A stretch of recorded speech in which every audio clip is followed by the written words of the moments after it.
sponsorship deal worth £300,000 could be in jeopardy if Illingworth goes. This from our sports correspondent, Tony Francis.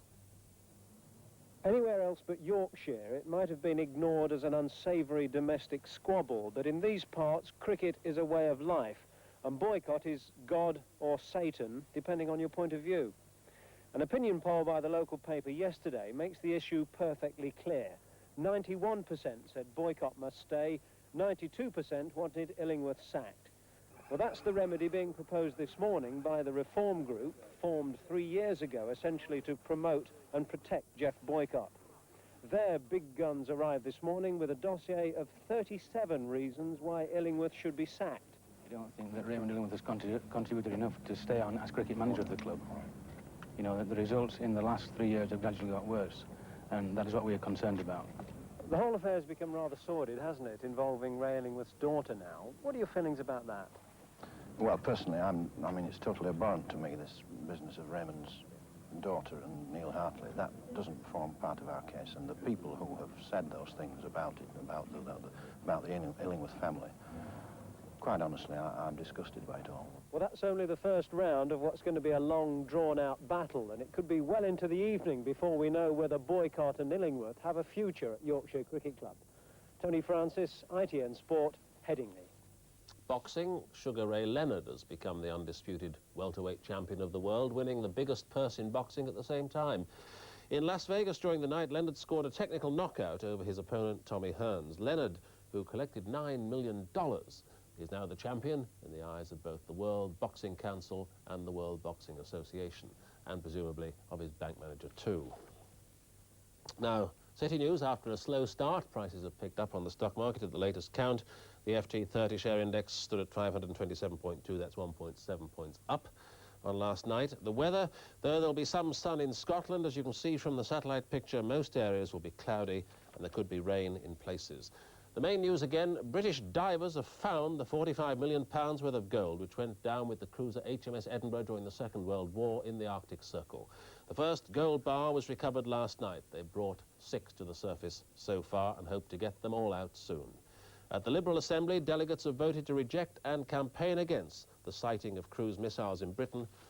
And on News at 1, Mr. William Rogers, a former Labour Party spokesman on defence, said he'd not be prepared to accept a similar post with the Liberal SDP alliance. He's an SDP leader, you'll recall, if the Liberal policy, as it stood this morning, becomes the alliance policy. And that's the News at 1.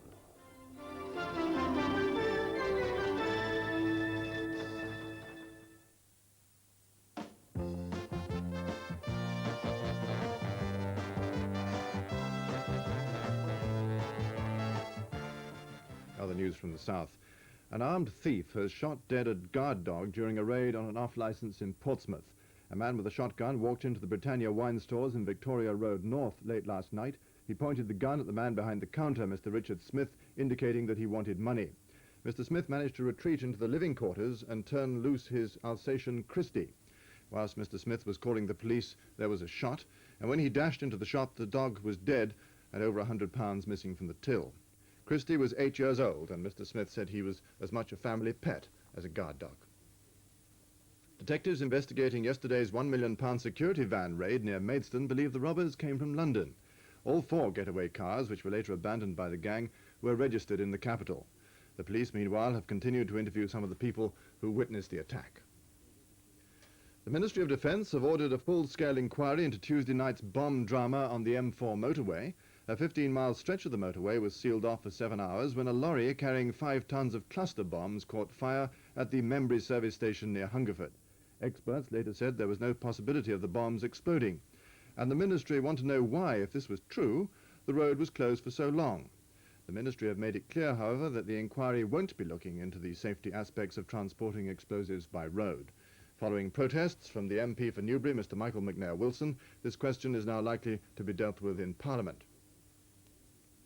A teenage boy was killed and 4 people injured when 2 cars collided at Stowborough on the Wareham to Swanage Road in Dorset today. The dead boy has been named as 17-year-old Mark Samways of Stowborough Green at Wareham. None of the injured was seriously hurt. One of the biggest private employers at Ashford in Kent have won a record order and announced a return to full-time working. Huchin Limited, who've been working a 3-day week since June, have won a contract to provide aerospace equipment worth £12 million, and they say that they'll be taking on more skilled workers in the new year. The terms of reference for the latest study into the environment of into the improvement of the Winchester bypass have been announced by the Transport Under-Secretary, Mr. Kenneth Clark. The new study was commissioned following a public inquiry which heard massive objections to the scheme. The most sensitive part of the route is near Winchester's famous water meadows. Mr. Clark says that the new road will have to deal satisfactorily with the growing volume of traffic, whilst at the same time being acceptable to all interested parties. He also stresses the need to keep diverted traffic out of Winchester during the construction work. Soccer and 4th Division Bournemouth have signed the former Southampton player Tony Funnell from Brentford, the fee £5,000. And 3rd Division Gillingham have signed the Millwall fullback John Sitton for £10,000. He's in the squad for Saturday's game at Preston. The owners of the Bluebell railway line in Sussex are writing to people in the area to ask them to support plans to extend the line. They want to cover another 5.5 miles from Horsted Keynes to East Grinstead, but are expecting opposition from Mid-Sussex District Council at a public inquiry in the autumn. A hairdresser from Gillingham in Kent has set a new world shaving record. Jerry Harley, known to his friends as the Demon Barber, shaved 845 faces in an hour, and that's an average of just 4 seconds a face. Goodness me. Trevor will be here in just a moment with the weather.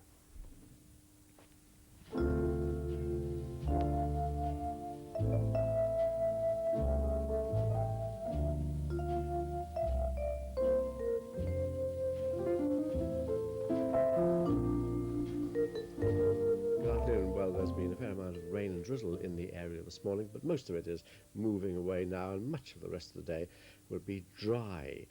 This is the warm front that gave most of the drizzly rain. That's clearing away to the east, and the cold front is fairly weak and probably won't get into our area at all this afternoon. Between those two fronts, the air is very humid and very close, and that'll be with us for the rest of today. There's not much rain here. Prospects for the next few days. Tomorrow there'll be some rain at times, but Saturday looks like being a bright day.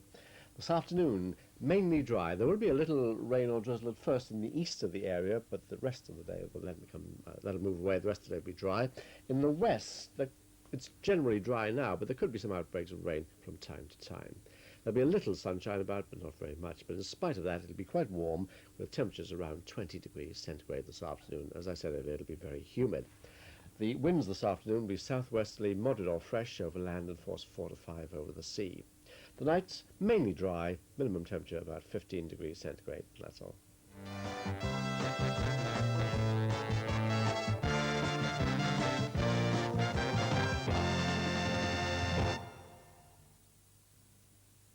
Any fillings at the dentist, Jimmy? You need. Colgate? Right, Colgate. No toothpaste is a better safeguard in fighting decay. Colgate's advanced fluoride system backs up your dentist treatment. A sort of home fluoride treatment? That's the idea. Colgate really can mean fewer fillings. Smashing taste, too. No fillings today. We're using Colgate. Colgate. There's no better safeguard against decay. Saturday morning, and they're having a fete in the village. Bill Andrews is coming in his brand new 1982 Model Fiesta L.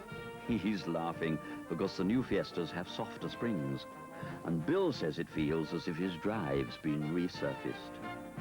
Oi, oi, there's young Jack in his new Fiesta S, straightening out the S-bends as usual. Terrific road holding, these Fiestas. Oh, that's Lady What's-her-name in her new Popular. Still under £3,200, that little beauty. Well, she has got dry rot in her attic, so she has to economise, poor dear. And who's this with the new GL? That's a tight fit, Sally. That's a tight fit too, Vicar. Thank heavens for those new bumpers. The new Fiestas have new seats too, and they're better equipped than ever. But they don't cost a penny extra. Once more, Ford have raised their standards without raising their prices, proving yet again that Ford gives you more.